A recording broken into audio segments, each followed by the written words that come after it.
నమస్తే Santosh, welcome to special focus. Commercial tax scam రోజుకో మలుపు తిరుగుతోంది. ఆఫీస్ అసిస్టెంట్ నుంచి జాయింట్ కమిషనర్ల వరకు అక్రమాలతో సంబంధాలు ఉన్నట్లు తేలింది. తెలంగాణ రాష్ట్ర వ్యాప్తంగా ఈ తంతు జరిగినట్టుగా ఆధారాలు లభ్యమవుతుండడం ప్రకంపనలు రేపుతోంది. 600 కోట్ల రూపాయల స్కామ్తో సూత్రధారులైన అధికారులు ఇప్పుడు అండర్ గ్రౌండ్ లోకి వెళ్లారు.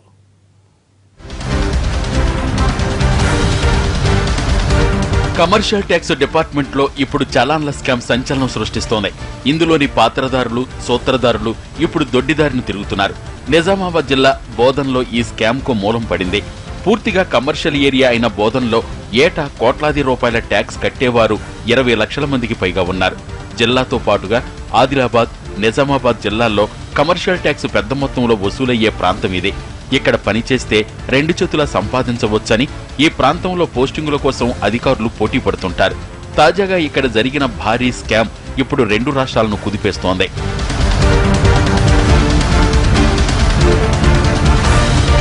గత కొన్నేళ్లుగా అక్రమాల తంతు కొనసాగుతోంది.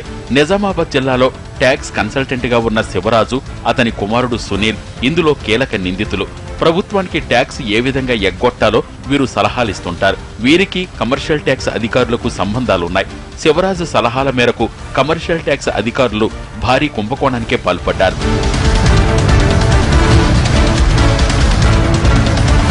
2 నెలల క్రితం కమర్షియల్ ట్యాక్స్ లో ఆడిటింగ్ చేపట్టగా అవకతవకలు వెలుగు చూశాయి. దీనిపై శాఖాపరంగా విచారణ జరిపించగా పెద్ద మొత్తంలో స్కామ్ జరిగినట్లుగా ఉన్నతాధికారులు గుర్తించారు. దీనిపై ముందుగా ఏసీబీ విచారణకు ప్రభుత్వం ఆదేశం చేసింది. అయితే ఇందులో క్రిమినల్స్ తో పాటుగా ప్రైవేటు వ్యక్తుల పాత్ర ఉందని భావించిన ప్రభుత్వం వెంటనే సిఐడి విచారణకు ఆదేశించింది. దీంతో ఇప్పుడు కమర్షియల్ ట్యాక్స్ అధికారుల పీఠాలు కదులుతున్నాయి. బోధన్ కేంద్రంగా నడిచిన ట్యాక్స్ కుంభకోణంలో ప్రభుత్వ ఖజానాకు కోట్లాది రూపాయల గండిపడిందని సిఐడి భావిస్తోంది. ఒక బోధన్లోనే 150 కోట్ల మేర అధికారులు బొక్కేశారని తేలింది. నకిలీ చలాన్లతో పాటుగా నకిలీ ప్రభుత్వ అకౌంట్లను సృష్టించి దోచుకున్నారు. ట్యాక్స్ కట్టే వారి నుంచి లంచాలు తీసుకుని లెక్కలు సరిచేయడం ద్వారా అక్రమాలకు పాల్పడ్డట్టు సిఐడి గుర్తించింది.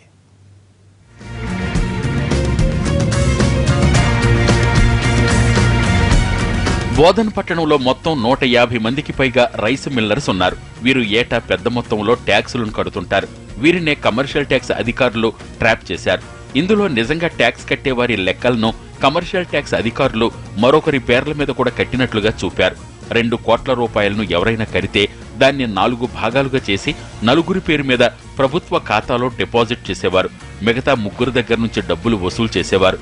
ఇలా ఒక రకంగా దోచుకున్నారు.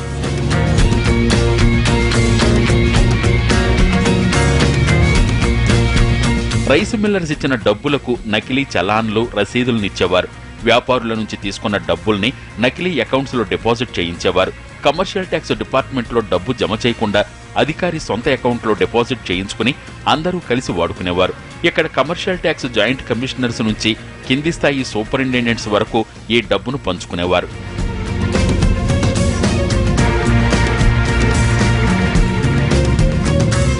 అయితే ఇటీవల డబ్బు కట్టడం మొత్తం ఆన్లైన్ పద్ధతిలోకి మారడంతో ఈ స్కామ్ వెలుగులోకి వచ్చింది. ట్యాక్స్ కట్టిన వారి వివరాలు ఆన్లైన్లో లేకపోవడం చూసి సదరు వ్యాపారులు షాక్ అయ్యారు. స్థానిక కార్ల షోరూం యజమాని గత కొన్నేళ్లుగా 25 కోట్ల వరకు ట్యాక్స్ కడితే అతను ఇప్పటి వరకు 25 లక్షలు కట్టినట్లుగా ప్రభుత్వ ఖాతాలో జమ అయింది. దీంతో వ్యాపారులు గగ్గోలు పెడుతున్నారు.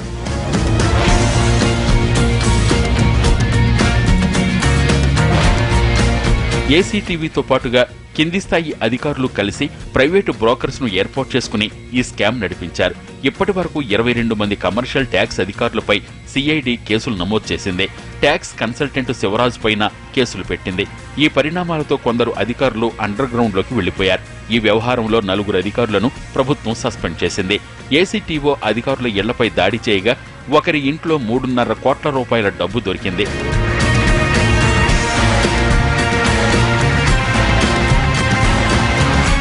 ఈ స్కామ్ ఇక్కడితో ఆగలేదు. కామారెడ్డి, నిజామాబాద్ తో పాటుగా అన్ని జిల్లాలకు కూడా శివరాజ్ తన నెట్వర్క్ ను విస్తరించాడు. కమర్షియల్ ట్యాక్స్ అధికారులు ఈ కేసు విచారణకు సహకరించడం లేదు. దీంతో సిఐడి చీఫ్ ఒక ఉన్నత స్థాయి సమావేశం ఏర్పాటు చేసి అందరికీ చివాట్లు పెట్టారు.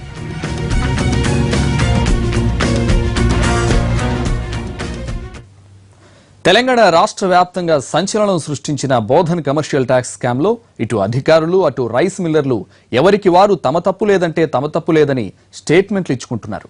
వీరిద్దరి గొడవ ఎలా ఉందంటే ఉన్నతాధికారులు మాత్రం పన్ను కట్టకుండా దొడ్డిదారిన తప్పించుకున్న వారిని ట్యాక్స్ చెల్లించాల్సిందేనని సీరియస్ వార్నింగ్ ఇచ్చేస్తున్నారు.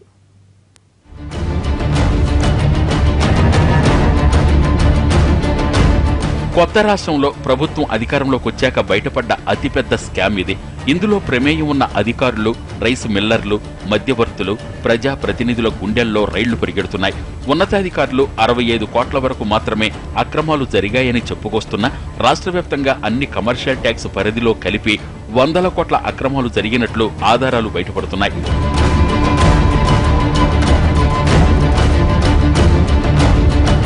రికవరీ కోసం 6 బృందాలు పనిచేస్తున్నాయి. ఇప్పటి వరకు 20 కోట్లు రికవరీ అయిందని అధికారులు చెబుతున్నారు. పన్ను చెల్లించేందుకు సహకరించని వ్యాపారులపై ఆర్ఆర్ యాక్ట్ కింద కేసులు నమోదు చేస్తున్నామని చెబుతున్నారు. ఇప్పుడు సిఐడి ఎంక్వైరీ జరుగుతుంది. మా పాత్ర కూడా మేము డిపార్ట్మెంట్ ఎంక్వైరీ ఎంఎస్ రెడ్డి గారు చేస్తున్నారు, additional commissioner enforcement. Second issue ఏంటంటే మనీ రికవరీ కోసం మా ప్రయత్నాలు చేస్తున్నాము. మిల్లర్స్తో కానీ మిగతా ట్రేడర్స్ ఎవరెవరు ఇన్వాల్వ్ అయ్యారో వాళ్ళందరితో ఇప్పటిదాకా 18 crores 47 lakhsకి చెక్స్ మనం కలెక్ట్ చేశాము. ఇప్పుడు మళ్ళీ మిల్లర్స్తో మీటింగ్ ఉంది. మళ్ళీ అడిషనల్ అమౌంట్ కోసం కూడా చేస్తున్నాము. ఇదే కాకుండా 2 కోట్లు మనం సివిల్ సప్లైస్ కార్పొరేషన్ నుంచి కూడా ఈరోజు వాళ్ళు చెక్ ఇవ్వబోతున్నారు. టోటల్ 20.47 crores అంటే 20.5 crores వరకు ఇప్పటి వరకు మనకు చెక్స్ టోటల్ అమౌంట్ ఈ కేసులో రియలైజేషన్ జరుగుతుంది. తర్వాత నెక్స్ట్ మనము ఈరోజు మీటింగ్ తర్వాత ఇంకా అడిషనల్ అమౌంట్ కూడా వసూలు చేయడానికి ప్రయత్నం చేస్తున్నాము. ఇప్పుడు ఆర్ఆర్ యాక్ట్ కూడా మేము ఇన్వోక్ చేశాము. 6 టీమ్స్ ఏర్పాటు చేశాము రెవెన్యూ రికవరీ కోసము. సో ఇవన్నీ జరుగుతున్నాయి. మా శాయశక్తుల డబ్బులు వసూలు చేయడానికి ప్రయత్నం చేస్తున్నాం. కమర్షియల్ ట్యాక్స్ స్కామ్ లో తమ పాత్ర లేదని చెప్పుకొస్తున్నారు రైస్ మిల్లర్స్ అసోసియేషన్. అధికారులు, మధ్యవర్తులే తమను మోసం చేశారని ఆరోపిస్తున్నారు. డబ్బు చెల్లించేందుకు కొంత సమయం ఇవ్వాలని రైస్ మిల్లర్స్ అసోసియేషన్ కోరుతోంది. రైస్ మిల్లర్లు అమాయకులు, మోసం చేసిన అధికారులు, మోసం చేసినటువంటి ఆడిటర్ల చేతిలో మోసపడ్డరు. తిరిగి అయినప్పటికీ తమ కర్తవ్యాన్ని, తమ బాధ్యతను గుర్తెరిగి కష్టాలైనప్పటికీ, రైస్ మిల్లు తాకట్లో ఉన్నప్పటికీ, బ్యాంకుల పాలైనప్పటికీ, అప్పుల ఊబిలో కూరుకున్నప్పటికీ ప్రభుత్వానికి సహకరించడానికి రైస్ మిల్లర్లు సిద్ధంగానే ఉన్నారు. కాకుండా అధికారులను కూడా కోరుకుంటున్నాం, సమయం ఇచ్చి అటు ఇండస్ట్రీని నిలబెట్టుకోమని కోరుకుంటా ఉన్నాం. ఇండస్ట్రీ ఎప్పుడు కూడా ప్రభుత్వానికి చేదోడుగా ఉన్నటువంటి ఇండస్ట్రీ. ఈరోజు కిలో రూపాయి బియ్యం సక్సెస్ అయినా, గతంలో 2 రూపాయల కిలో బియ్యం సక్సెస్ అయినా, రైతుల దగ్గర ఎంఎస్పీకి ధాన్యం కొనుగోలు చేసినా, భారతదేశంలో ఎక్కడ లేనటువంటి ధర ఎంఎస్పీ పెట్టి కొనుగోలు చేసినా ఇక్కడ స్థానిక రైస్ మిల్లర్లు కొనుగోలు చేయబట్టే, స్థానిక రైస్ మిల్లర్లు గట్టిగా ఉండబట్టే, కొనుగోలు చేయబట్టే ఇక్కడ రైతాంగం కానీ, ఇక్కడ ప్రభుత్వానికి కానీ సంక్షేమ పథకాలు అయితా ఉన్నాయి. వాణిజ్య పన్నుల శాఖ సీఎం కేసీఆర్ వద్దనే ఉండటం, ఇంత పెద్ద స్కామ్ జరగడంతో ముఖ్యమంత్రి కూడా ఈ వ్యవహారాన్ని సీరియస్ గా తీసుకున్నట్టు సమాచారం. సీఎంఓ కార్యాలయం దీనిపై పూర్తి వివరాలు సేకరిస్తోంది. ప్రస్తుతం ఈ కేసు దర్యాప్తును సిబిసిఐడి వేగవంతం చేసింది.